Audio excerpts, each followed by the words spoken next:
आगे बढ़ते हैं बच्चों। ये है क्वेश्चन नंबर 33। यहाँ पर भी इंटीग्रेशन के 2 पार्ट हैं। आपको एग्जाम में चॉइस है, कोई भी कर सकते हो, लेकिन मैं आपके लिए दोनों ही सॉल्व करूँगा। यहाँ पर आपके पास एक्स स्क्वायर प्लस 1 डिनोमिनेटर में एक्स माइनस 1 का whole square into x plus 3 D X, ये आपको दिया गया है। तो ऑब्वियस सी बात है, यहाँ हम लोग पार्शियल फ्रैक्शन के बारे में सोच सकते हैं, क्योंकि यहाँ पे जो डिनोमिनेटर है उसकी पावर ज़्यादा है। तो यहाँ पे आप लिख सकते हो late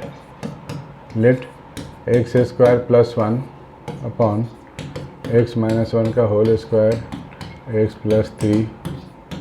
so a upon x minus 1 plus b upon x minus 1 का whole square plus c upon x plus 3।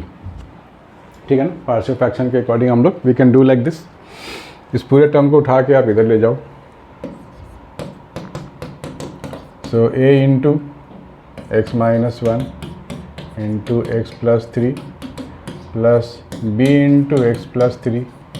Right, सारे टर्म्स को मैं राइट साइड ले जा रहा हूँ। एंड सी के साथ आपको मिलेगा एक्स माइनस 1 का होल स्क्वायर। यहाँ से we can find A B and C. Right, तो कैसे करेंगे फाइंड? सबसे पहले आपको x की वैल्यूज़ डालनी पड़ेगी।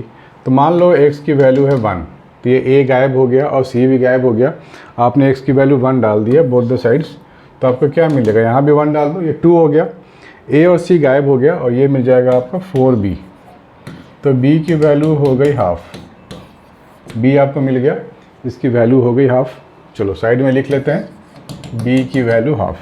अब आप x को ले लो -3, अभी आप x को ले लो -3, तो ये 10 हो गया, ये भी गायब, ये भी गायब, और ये 16c हो जाएगा, 16c।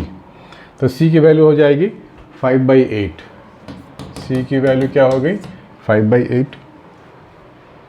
ठीक है, 5/8। अब आप a की वैल्यू निकालने के लिए x की कोई छोटी मोटी रैंडम वैल्यू ले लो।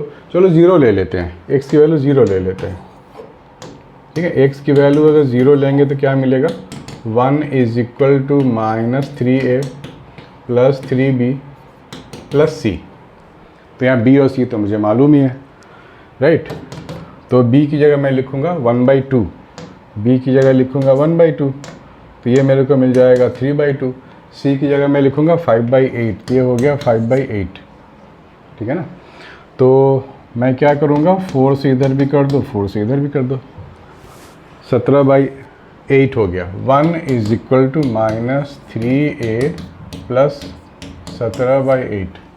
ठीक है बच्चों, 17/8 इसको उठा के इधर ले आते हैं। तो 1 minus 17/8 is equal to -3a।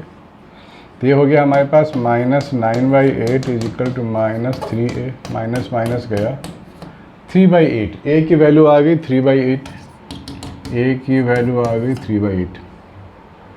ठीक है ना, कट हो गया 3/8, a की वैल्यू 3/8। तो वापस आप यहाँ आ जाओ और यहाँ पे वैल्यूज़ आप डाल दो, a b c के लिए सारी वैल्यूज़ डाल दो।